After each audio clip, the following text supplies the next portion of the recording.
con algo que muchas veces dejamos de lado, pero que quisimos hacerlo justamente el primer día, y es la humanización de los cuidados intensivos. Una mirada también ética, una mirada desde implicaciones legales, que muchas veces no le paramos como mucho cuidado a este tema, y que en el día a día nos estamos exponiendo a situaciones que nos demandan retos permanentes. Entonces, me corresponde a mí esta conferencia que se llama Humanizando la atención en las unidades de cuidado intensivo. Y yo quiero empezar a mostrarles un artículo que yo ya tenía la ponencia hecha, pero este artículo me dio una visión muy interesante. Es un artículo que se escribió en Chile y que nace desde el Departamento de Medicina en el norte de Chile, y nos habla justamente de esta humanización de los cuidados intensivos. Quiero colocarlos de primera porque es de donde tomé algún tipo de referenciación y lo comparé, hice el símil de lo que hacemos nosotros en cuidado intensivo en nuestra casa, que es la Fundación Santa Fe de Bogotá. A qué le apuntamos, en dónde estamos, y es lo que les quiero mostrar en la ponencia de hoy. Me gusta iniciar por darles algunas conceptualizaciones de lo que yo creo que es verdaderamente importante para que conozcamos, porque muchas veces utilizamos esa palabra de humanización indiscriminadamente. Es como la palabra cuidar, también la utilizamos indiscriminadamente, no le damos el valor y el peso que merece.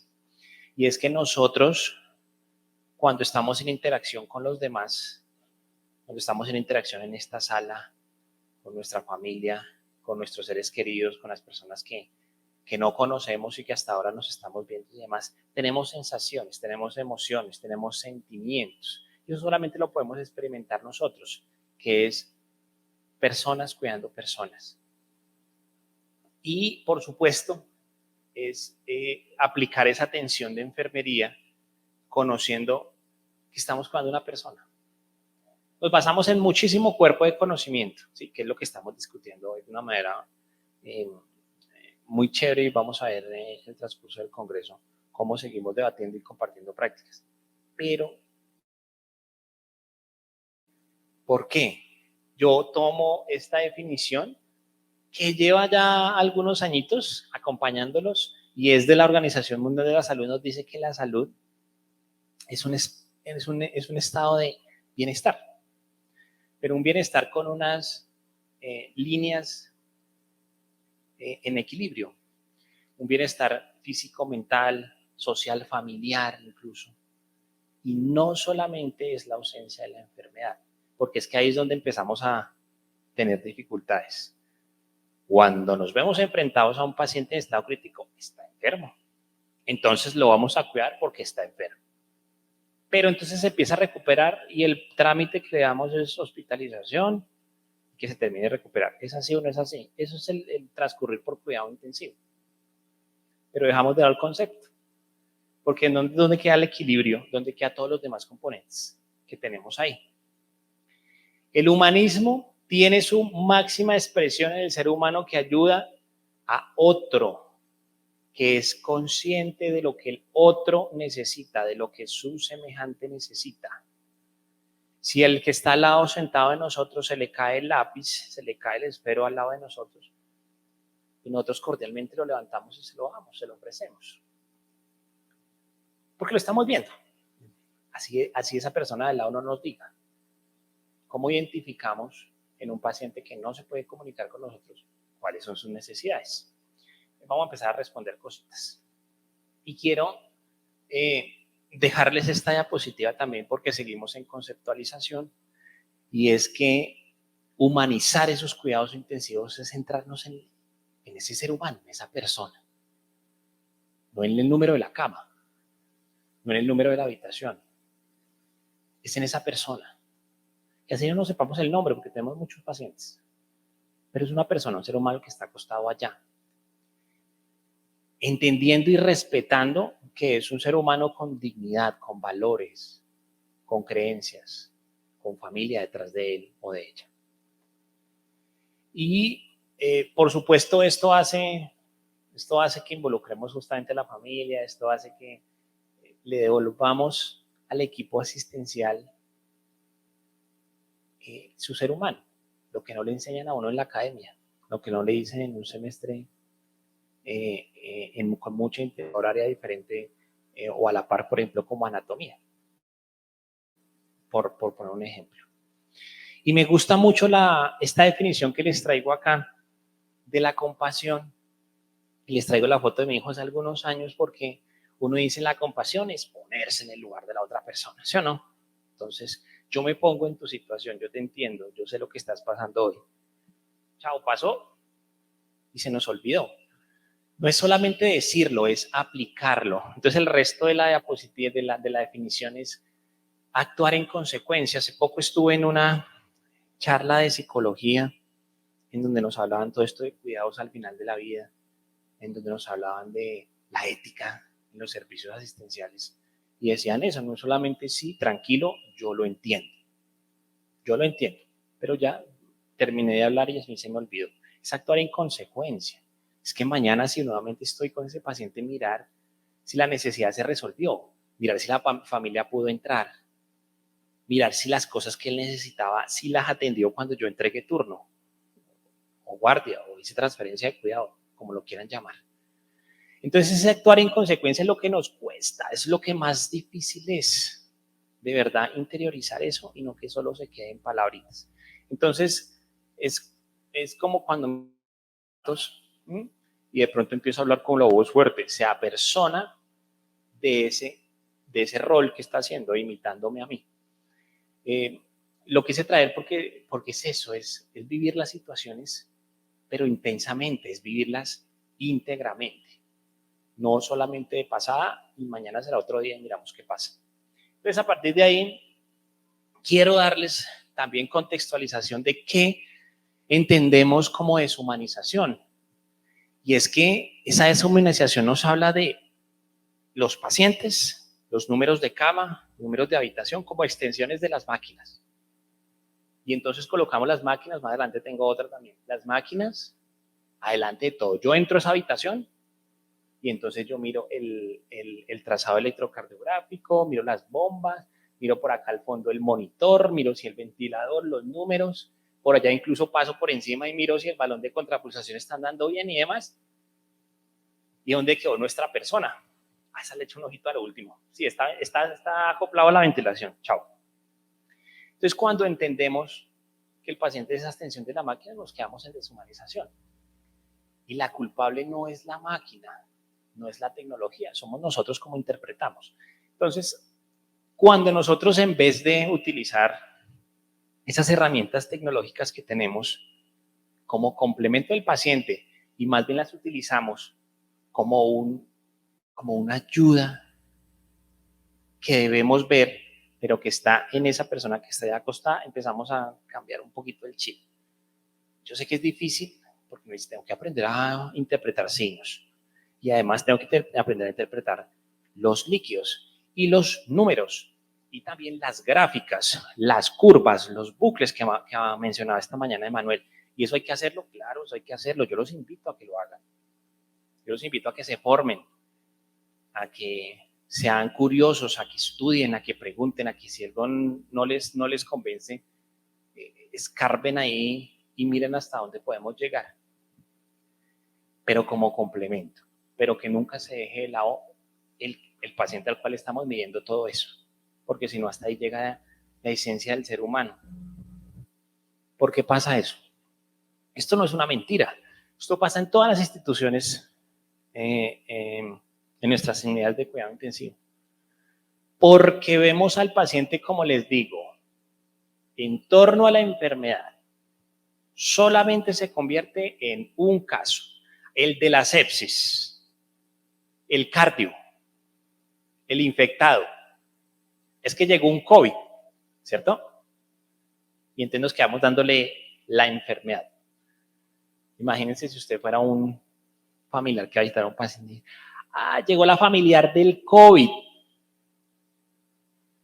Eso pasa todo el tiempo. Y es ahí donde despersonalizamos y deshumanizamos la atención. Falta de tiempo con poca interacción con pacientes y familias. Eso ya lo voy a desglosar más adelantico, pero siempre vivimos de carreras. Yarier, yo no sé qué relación enfermero-paciente manejas tú, por ejemplo, o cuál es la usual. 1-6. ¿Alguno tiene otro número de relación enfermero-paciente de cuidado intensivo? ¿O ese sería como el estándar? En hospitalización, ¿alguien de hospitalización cuánto maneja? Yo he visto 1.13, 1.15, 1.20, ¿cierto? ¿Y por qué? Porque se supone que esa enfermera o ese enfermero tiene que rendir así. 1.6 dice Janir, y a ese le toca ir a poner medicamentos, le toca ir a poner mezclas, le toca controlar los signos vitales, le toca mirar que los líquidos estén así, si algún medio de diagnóstico está pendiente, si alguna interconsulta, ¿cierto? Nos volvemos asistenciales administrativos abogando por cosas que toca hacer. No hay tiempo. Es una de las causas. Y lo otro es la formación centrada en el desarrollo de habilidades. Me gusta que sea en este espacio académico este tipo de charlas, porque como les decía desde por la mañana, yo los invito a que hagan cosas diferentes. Nuestra formación está centrada en contenidos teóricos para crear habilidades técnicas y conocimientos científicos. ¿Sí o no? Programa curricular, las diferentes que existen. Por ahí de vez en cuando enseñan algo del ser humano, algo de antropología, ¿cierto? Pero uno los ve muchas veces como si fueran en las carreras, como esos famosos contextos, selectivas, rellenos y demás cosas. Porque simplemente hay que cumplir con una intensidad horaria y con unos paquetes de horas para que se dé completo el semestre, ¿cierto? Pero ¿qué pasa si de verdad le ponemos el peso que requiere esto? Porque así como a nosotros nos enseñan en la casa a no robar, porque es un valor, ¿no? A no hacerle daño al otro, porque es un valor, pues nos deberían seguir enseñando en la universidad a que no debemos perder el sentido humano, a que hay que respetar esos valores y que hay que tratar al otro como una persona que nos está hablando, pero que tiene una situación difícil en este momento. Entonces, mire, nos volvemos en números.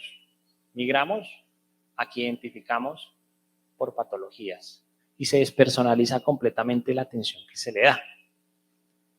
No estoy juzgando, solamente estoy dando las causas, porque es nuestra realidad. ¿Qué pasa? Se reduce lo humano a lo biológico. Se pierde el sentido humanista, porque estamos pendientes de atacar la enfermedad, de manejar la homeostasis a nivel fisiológico. Que los procesos fisiológicos se vuelvan a recuperar y se sigan dando como antes de que el paciente lo perdiera. Y pues ese diario trabajar, ese diario vivir, nos vuelve automáticos. Entonces entramos en el automático. Llego, recibo turno, luego voy a listo mi medicamento, luego voy a ingresar una mezcla, luego voy. El tema del salud incluso hasta también automático. Buenos días. ¿Cómo es que allá? Buenos días, buenos días. Por el ritmo de trabajo que llevamos, por las condiciones laborales en que estamos inmersos y por el modelo de formación que tenemos. Pero pues por supuesto, cuando uno todos los días hace lo mismo y está involucrado en la misma dinámica y demás, pues tiende a perder ese sentido de respeto por el dolor del otro, por ejemplo, o por la sensación del otro. Por eso les traje las gráficas. Como que descartamos, entonces fallece un paciente y se murió el del COVID. Se murió, ay, pobrecito. Ya estaba muy malito. El otro extremo. ¿Les ha pasado en algún momento? Yo creo que en algún momento sí. A mí me ha pasado muchos momentos. De pronto no tan expresivo y delante de no del equipo asistencial completo, pero por lo menos en privado sí. ¿Por qué? Porque estamos cargados de esa sensación, ¿sí? Tenemos un señor, una señora en una cama mucho tiempo, una situación que le desbordó ese equilibrio natural que llevaba. Ya conocemos a su esposo, su esposa, a sus hijos, su familia. Ya lo conocemos absolutamente todo como Dios lo hizo por fuera, absolutamente. Le conocemos cómo es ponerse inflamado, desinflamarse, estar con un montón de cosas, hacer todas sus necesidades en una cama y nos encariñamos. Nos volvemos parte de eso. Y el otro día se agravó, el otro día la situación se complicó, lo llevaron a cirugía y ya como lo conocimos se transformó otra vez, entonces ya está tremendamente transfigurado, como llegó a como está ahorita. Y después de pronto el paciente fallece, pierde la batalla y nos transformamos. Entonces ahí es donde sale a relucir esos sentimientos que nos hacen ser humanos. Eso es lo que no hay que dejar perder. Tampoco en extremo, como está la foto. Tampoco. Pero tampoco como el robot automatizado que ya el dolor del otro ya no le hace mecha. Me gusta esta apertura que les voy a dar porque ¿cuál creen ustedes que es la percepción que tienen los familiares de un paciente que nunca ha estado hospitalizado y de un momento a otro lo cogió un bus? Sí, se golpeó la cabeza, se fracturó 3 huesos, las costillas, lo pasaron a cirugía, le hicieron un montón de procedimientos, le drenaron una hemorragia que tenía en la cabeza, entonces ¿para dónde? Para UCI. Salen con su tubito en la boca, medios invasivos, tratemos de recuperar eso que se perdió agudamente. Esa mamá de ese muchacho, digamos que era un motociclista, se estrelló y lo cogió la buceta. Esa mamá del muchacho nunca lo había tenido enfermo, nunca. Y ella sí había tenido sus dificultades de salud, lo usual crónico, pastillas, cosas, consultas, pero no había estado hospitalizada así. La última vez que había estado hospitalizada fue cuando tuvo al hijo. De resto no conoce. ¿Cómo creen que esa señora, la semana que va a visitar a su hijo a la UCI, ve la UCI? ¿Cuál es la percepción que tienen de cuidado intensivo? Dime. Imagínense la percepción que nosotros damos de primerazo.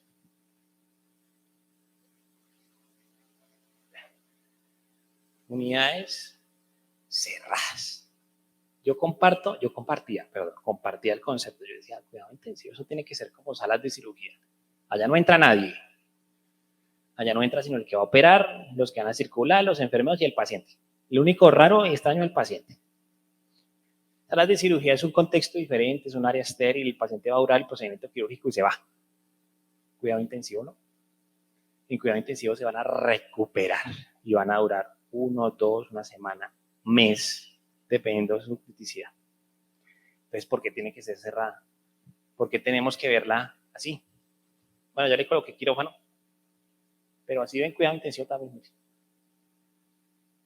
Unidades cerradas, en donde reina las máquinas, quizás el silencio y el personal asistencial de vez en cuando y un paciente por allá súper invadido.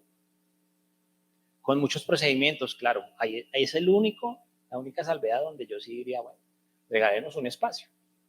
Catéteres, tubos, operarlo en el mismo cubículo de cuidado intensivo que no se pudo, ¿de acuerdo? Sí, está bien. El momento que duró el procedimiento, el resto no más. Les traje esas, traté de hacer un consolidado grandísimo. Esto es de todos lados, esto no es solo Colombia, esto es de todos lados. ¿Qué opinan de ese collage? Me traje uno que decía niño, ¿sí? Me salté un poquito, pero es que se comportan similares. Entonces, solo 2 personas por niño, por favor, hagan caso. ¿Sí? Hagan caso. Como cuando los buses hace un tiempo decían servicio colectivo, no se aceptan pacientes de pie. O sea, son cosas, la buseta llena. Horario de visitas de cuidado intensivo, miren esto. De 10:30 a 11:30, de 3 a 4. Festivos, de 10 a 11. Por acá algo lo mismo. Áreas restringidas. Ojo, horarios de visita. Con el reloj. 1 hora y 1 hora. Mire este regalo que les hacen de Navidad. Me llamó mucho la atención, pero por lo menos es una cosa, es un gesto diferente que hacen las instituciones, ¿no? Noche de Navidad, Año Nuevo, pueden estar antes de que pase Navidad, Año Nuevo, 1 hora y después de que pase otra hora. Y luego, pero bueno, mire aquí, ampliamos los horarios de visita. Este me llamó la atención porque está larga, ¿cierto? Prácticamente es todo el día. Y por aquí les traje otras que pues se comparan con hospitalización, incluso hospitalización. 1 hora, como un denominador, 1 hora, 2 horas. Díganme si no. Yo he tenido familiares en cuidado intensivo, de pronto no tan cercanos, pero a uno le toca como cuando uno está en una cajita que está electrificada, entonces uno coge para allá, coge para atrás, igual en todo lado, uno le dice, no, está mal todo lo que está haciendo, no pise ahí, mejor dicho, váyase de aquí porque usted ya contaminó todo, ¿o no? Entonces uno se siente impotente, no sé para dónde caminar, no sé qué ponerme, me pongo las cosas así o es al revés o quién me dice. No, pero lea. ¿No se está dando cuenta ahí? Ahí dice. ¿Les ha pasado alguna vez? Esos son los contextos de cuidado intensivo y por eso me gustó traer esta diapositiva. Entonces esta y la próxima aterrizan lo que hablaba Janier que es la percepción de cuidado intensivo. Dígame si no. Ausencia de luz natural, claro, están encerrados. Ruido constante, muchas veces. Y muchas veces las 24 horas. Separación de los seres queridos, total. Total. Hay un divorcio. Generadores de estrés, todo el tiempo. La ronda, la revista, el ruido, el pitico. Si el paciente está ventilado y sedado y de pronto se medio despierta, por allá escucho una alarma, ¿quién sabe qué piensa que es? Lenguaje incomprensible, claro, todo el tecnicismo de una revista médica, por ejemplo, de una revista interdisciplinaria, ¿cierto? El nivel de electrolitos entonces está elevado y está en hipercalemia, en hipocalcemia y demás, gringos, absolutamente. Incluso con la familia, las informaciones son a la familia también. Miedo a los procedimientos, cantidad de procedimientos invasivos, ¿no? Un montón. Todos. Yo he visto cuando el paciente no se puede trasladar, se hace ahí todo, se traslada el quirófano para UCI. Alteración del ciclo circadiano. Pues no se sabe cuándo es de día, cuándo es de noche, cuándo me duermen más, ¿sí? Generalmente es la noche. Me duermen para que no pelee con el ventilador, porque de pronto mañana sí miran a ver si me quitan. Pérdida de la independencia, la autonomía y la privacidad. Entonces, pues no sería chévere, ¿no? Eso es lo que les acabo de decir. Me conocen de cabeza a pies, pero el asistencial. Pero a mí no me interesa que me conozca la familia del otro, del aquí al lado, ni la señora de servicios generales, ni el otro especialista que va a mirar al otro lado. Y muchas veces esa es la pérdida de la privacidad que tienen los pacientes. O sea, me conocen algunas personas, pero me conocen, tienen que conocer todos. Y ahí está. Me llamó mucho la atención que decía el artículo que les mostré en la segunda diapositiva, porque tomaban cosas. Uy, ¿qué pasó? Ya, tomaban, extraían como respuestas textuales de una experiencia de esa familiar, por ejemplo, que estuvo el paciente en cuidado intensivo. Es lo más parecido a un infierno. Eso pega muchísimo. O sea, donde nosotros trabajamos, que sea lo más parecido al infierno, eso es una cosa muy dura, porque así mismo lo estamos creando. Impotencia, ansiedad, tristeza, sitio donde se sufre, se siente dolor y lo más triste, se va a morir. Percepciones de cuidado intensivo.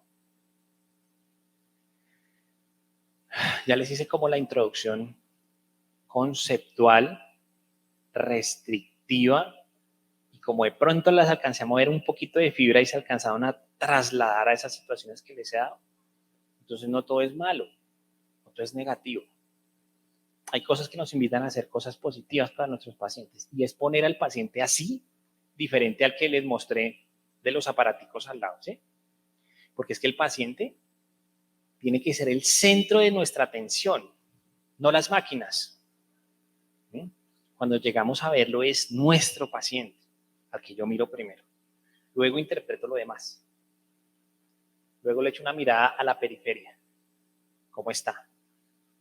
Pero la atención centrada en el paciente o en la persona y su familia es así, tenerlo en el contexto principal, a él o a ella.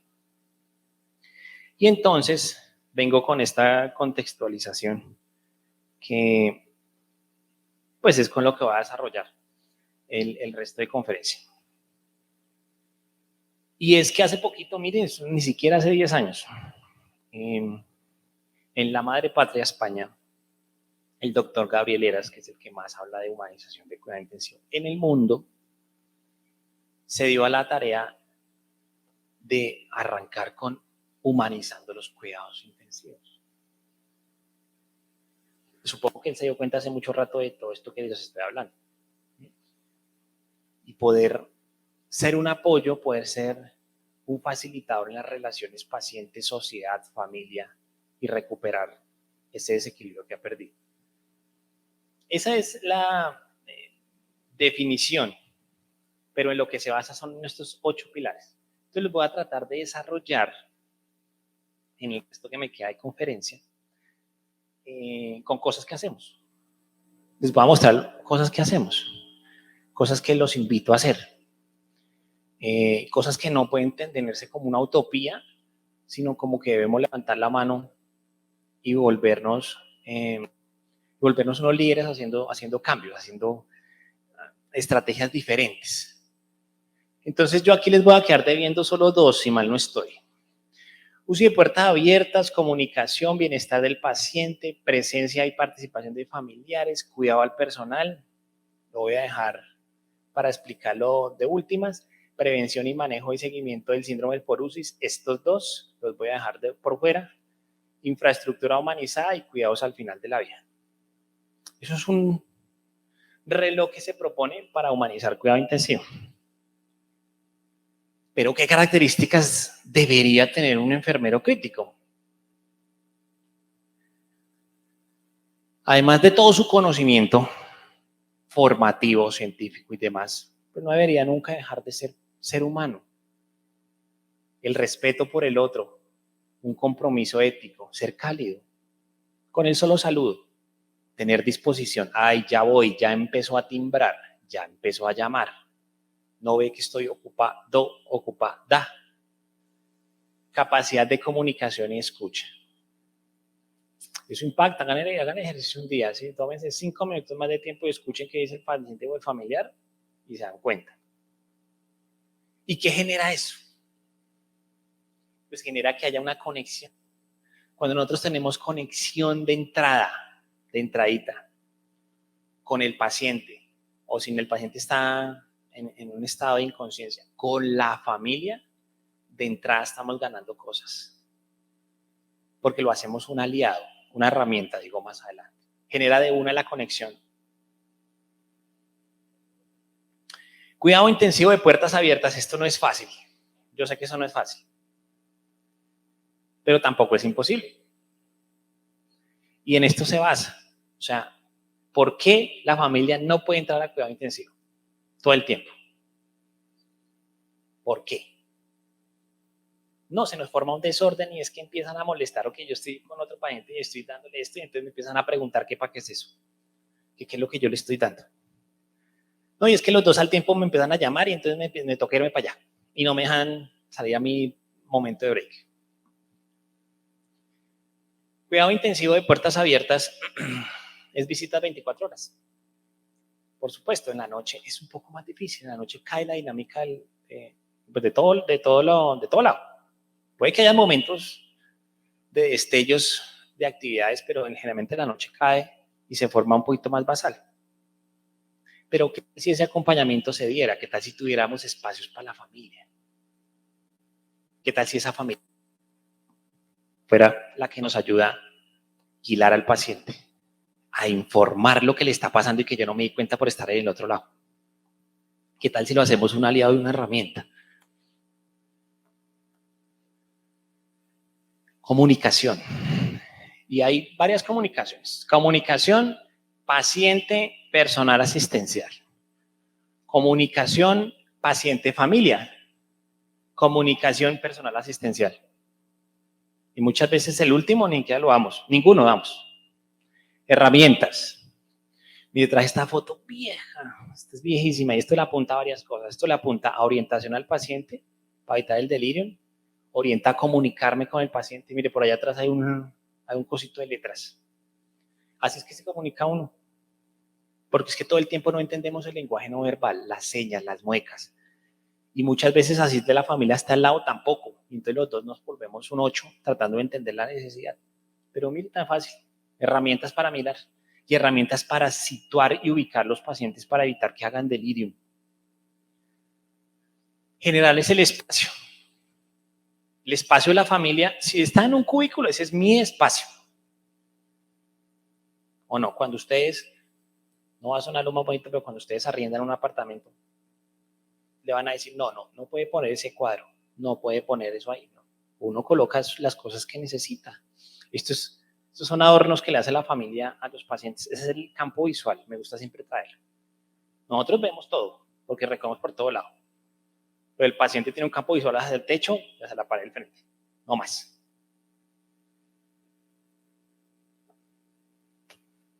Eso lo hace solo la familia.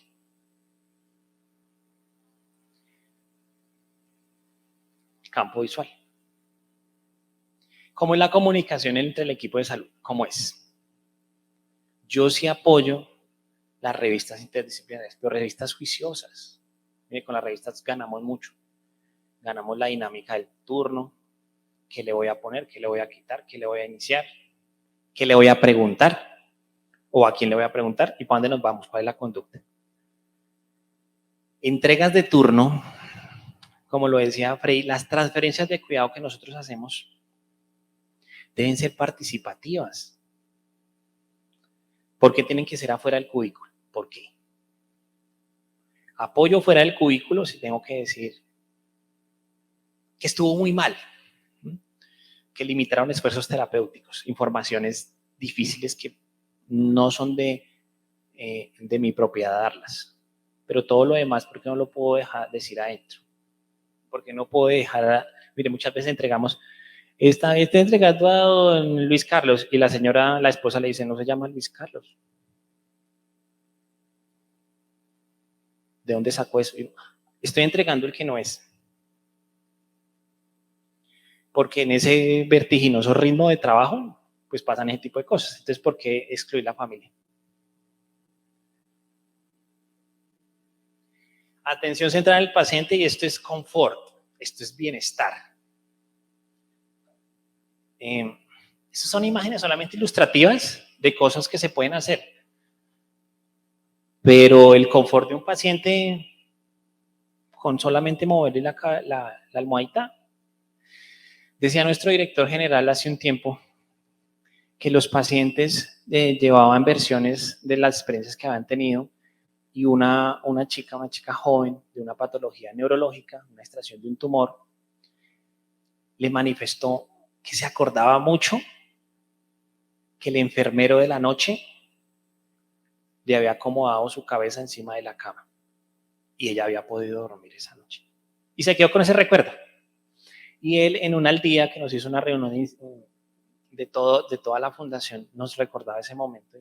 Es una cosa muy bonita, es una cosa que con un solo detalle ya uno le brindó una experiencia sensacional al paciente. No tiene que tener todas las almohadas que les mostré ahí, eso solamente son fotos ilustrativas para que nos demos cuenta que podemos hacer muchas cosas, muchas. Y esta le pega, la de la derecha le pega no solamente al confort, sino también a la ubicación, al delirio, a mirar espacios diferentes, fuera de los espacios de la UCI. Que se pueden hacer, que en todo lado no existe, no existe. Pero al lado de una ventana, así no tenga maticas al otro lado. Pero que por lo menos tenga un rayito de sol, es diferente. Este pedazo es bien importante y aquí me quedo en 3 diapositivas, porque yo me quedaría con esa imagen es muy diciente. Si yo me enfermo, toda mi familia se enferma. Eso es clarísimo. La dinámica familiar se altera radicalmente. Ya los profesores no vuelven a hacer lo mismo, el que está estudiando está pensando cómo salgo, cómo quieras voy a visitar, la esposa dice, ya no puedo hacer diligencias, mi trabajo, tengo que pedir permiso, tengo que hacer un montón de cosas, tengo que estar pendiente. Toda la dinámica familiar se altera, toda. Entonces, si me enfermo yo, se enferman todos. Por eso la atención no solamente en el paciente, también es para su familia. Y nuestro plus es este, vea, todo el tiempo somos los que más entramos a esa habitación. Somos los que más tenemos contacto. Somos los que sabemos las necesidades. Este es, pues, nuestra esencia, ¿no? Nuestra esencia es cuidar personas, cuidar familias. Y ahí es donde está la oportunidad, ya. Pero hay que establecer vínculos desde el ingreso. Desde lo que yo les decía, si empezamos a conectar desde el ingreso, todo el vínculo se da. Y ahí para allá fluye un poco más fácil. Así el desenlace sea negativo. ¿Cuántas veces han conocido familiares que se hacen una conexión fuertísima y potente con ustedes, hasta se encariñan? Y sucedió un desenlace fatal y vuelven a la semana y les traen un regalo, un detalle, se los encuentran en la calle y les dicen gracias por lo que hizo. Eso ya es ganadorísimo.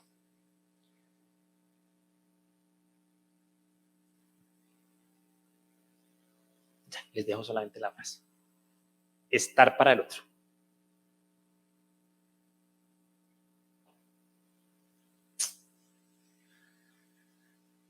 Luchamos mucho, muy difícil.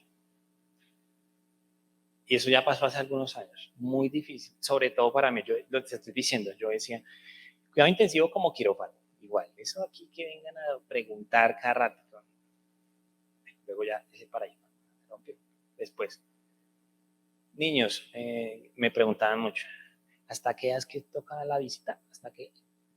Y yo decía, ¿cuántos años tiene? 8, 9, no, de una, tajante, ¿no? ¿Y por qué no? ¿Cuál es la razón? No, entonces que son chiquitos y se pueden infectar, pero va a visitar solamente a su familiar y el familiar no está infectado. No, es que el paciente es el que está infectado y está con las defensas abajo, entonces el niño es el que lo puede infectar.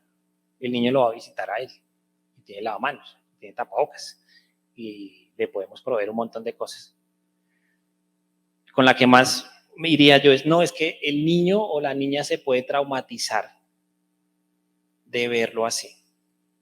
Eso sí puede pasar. Pero si nos cercioramos de que haya una información previa en un contexto familiar muy sólido, y por supuesto, el niño o la niña no va a entrar solo, tiene que entrar con alguien. Va a ser diferente.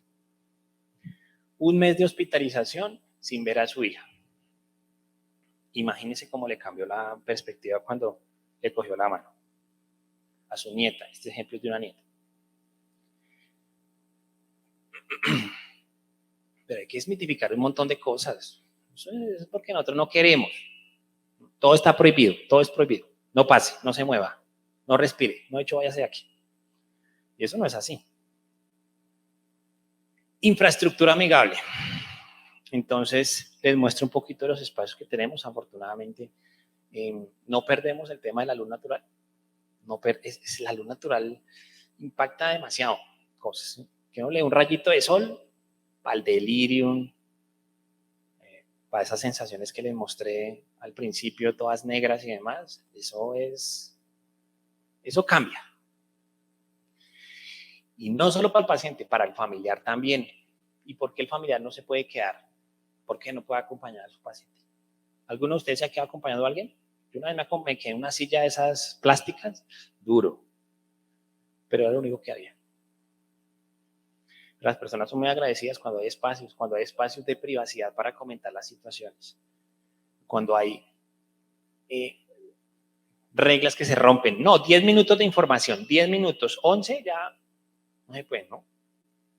Y si tengo preguntas entonces, y si no me quedó claro, y si tengo que consultarlo con mi hermano, con mi otra familiar. Bueno, y esta que eran los cuidados al final de la vida. Hablan de redireccionamiento, reorientación, techos terapéuticos, disentimientos, voluntad anticipada, bueno, un montón. Eso en bioética, afortunadamente el servicio de bioética desmitifica un montón de cosas, pero lo que nos dice es que la decisión es de cada quien. Si uno toma una decisión, está consciente todavía de que estoy sufriendo mucho y que me está doliendo, ¿por qué la familia tiene que meterse ahí? Por ejemplo, esos son debates bien interesantes, pero lo que les quiero mostrar es pasar de esto, pasar de una cantidad de tecnología, de soportes, de servicio al paciente, a poderlo convertir en algo diferente y poder aliviar el dolor y poderle dar confort y poder dejar que entre la nieta y poder dejar que entre la hija y poder dejar que entre toda la familia, porque es que entra el cubículo del paciente, o es que se va a meter en otros. No, va a estar con el paciente y poder darle acompañamiento espiritual, dependiendo de la religión, independientemente de la religión la que sea, poderle estar ahí. Las familias agradecen mucho eso. Las familias cuando permiten, no sé, entran y dicen, quiero rezar una oración, pero quiero que esté la mayor cantidad de la familia. 5 minutos el paciente fallece. ¿Y esa familia cómo quedó? Tranquila, el último pedazo. El dolor inmenso de la partida del ser querido, pero hicieron en familia reunidos algo que querían hacer, porque se les permitió. No se les dijo, pare, no siga. Mejor dicho, para afuera. Eso impacta mucho. Ya voy terminando. Cosas que se tienen que hacer. O sea, hay que tumbar paradigmas. ¿No? Tenemos recientemente este año, la verdad es esa, porque en pandemia aquí vamos a hacer eso. Ya se tenía pensado hace mucho ratito, pero este año fue el que nos dio la oportunidad de poderlo hacer.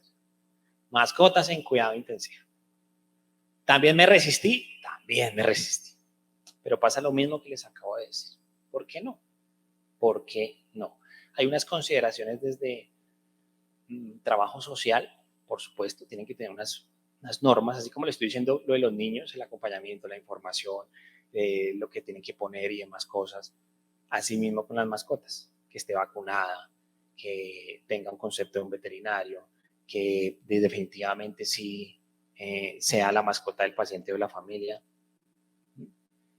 Digamos un espacio de tiempo, una hora, máximo 2 horas, y ahí están. Y no solamente eso, espacios de música, espacios compartiendo, miren tan agradecidas. Y eso cambia perspectivas y eso, el ánimo, eso empieza a producir fisiológicamente, sino que lo diga Frey, que eso habla de fisiología mucho, un montón de cambios y un montón de liberación de endorfinas y cosas muy positivas. Esta gráfica la traigo, ya la actualicé, es una parte del equipo que somos en cuidado intensivo. Nosotros somos entre enfermeros y auxiliares 140 personas. Los médicos más o menos rondan por el orden de 30 a 40. Terapeutas respiratorias están en el orden de unos 30 también, pero nos visita también terapia ocupacional, nos visita también fonoaudiología y pues el resto es básicamente el equipo de cuidado intensivo. Ese es el recurso humano. Entonces, cuando un equipo es idóneo, hace bien lo que tiene que hacer. Pero esto es súper importante. Cuando yo estoy convencido que estudiar enfermería, que ser enfermero crítico, intensivista, de hospitalización, de cirugía, de donde sea, es lo que me mueve todos los días, que me levanto. Y es la gasolina de mi quehacer diario. Eso es vocación, eso es amar lo que uno hace. Independientemente si el ritmo es vertiginoso, porque todas las veces no va a ser así, todas las veces no. Decimos, hay turnos de turnos. La de la mala espalda, de los turnos malos toda la vida, sí, también. Pero si tiene pasión, vocación y demás, lo va a hacer bien. Entonces me gusta traer estos registros fotográficos porque son espacios que tenemos, que podemos compartir, independientemente de todas las cosas que puedan suceder, les quede viendo el bienestar del personal. ¿Por qué? Porque sí se debe pensar mucho en eso. Y hay dos conceptos que les quiero dejar. La pandemia nos dejó un poco loquitos. un poco mucho, ¿sí? Ver transformadas las unidades, ver los horarios laborales, ver la carga, ver la protección, ver el miedo, ver el temor, ver la cantidad de pacientes que se nos morían, eso no es fácil. Eso nos alcanzó a dejar una cicatriz grandísima. Entonces venimos con un tema emocional acumulado, pero también debe existir un bienestar, porque hay cambios laborales, hay cambios que le impactan a uno, y eso es importante tenerlo en cuenta. Yo soy un convencido de eso porque fue asistencial toda mi vida, estoy en la parte administrativa hace poco tiempo, pero también fue asistencial y uno siente cosas, y uno tiene sus momentos en donde se debe pensar en ese trabajador, porque si ese trabajador no está cuidado, no está sano, pues no va a dar todo eso que les acabo de decir en toda la conferencia con esa boca que les estoy hablando. Y pues esto es la recompensa final. Tenía una gráfica de un paciente saliendo, pero no. Lo que les digo, los agradecimientos. Me gusta mucho, traje esas porque simplemente a veces las palabras sobran. Solo en momentos que necesitamos afecto y apoyo es cuando sabemos verdaderamente quién tiene corazón noble y generoso. Son muchísimos agradecimientos, muchísimos. Por supuesto, tenemos dificultades, momentos en donde tenemos discusiones, ideas encontradas con las familias, con los pacientes. No todo es maravilloso, pero uno tiene que quedar con las cosas positivas. Esto es lo que lo mueve, esto es lo que le da a uno más combustible. Y cuando uno se involucra en eso, siente, conecta, quiere lo que hace, está contento, definitivamente el paciente se vuelve un integrante más del equipo asistencial. Y sus alegrías son mis alegrías, son nuestras alegrías. El cuidado no solo requiere la academia de la clínica, lo esencial es invisible a los ojos, porque se trata de estar ahí con el otro. Es compartir sentimientos y emociones. Es compartir cumpleaños y pérdidas. Es compartir ingreso de mascotas y nietas. Es compartir buenas y malas noticias. Muchas gracias.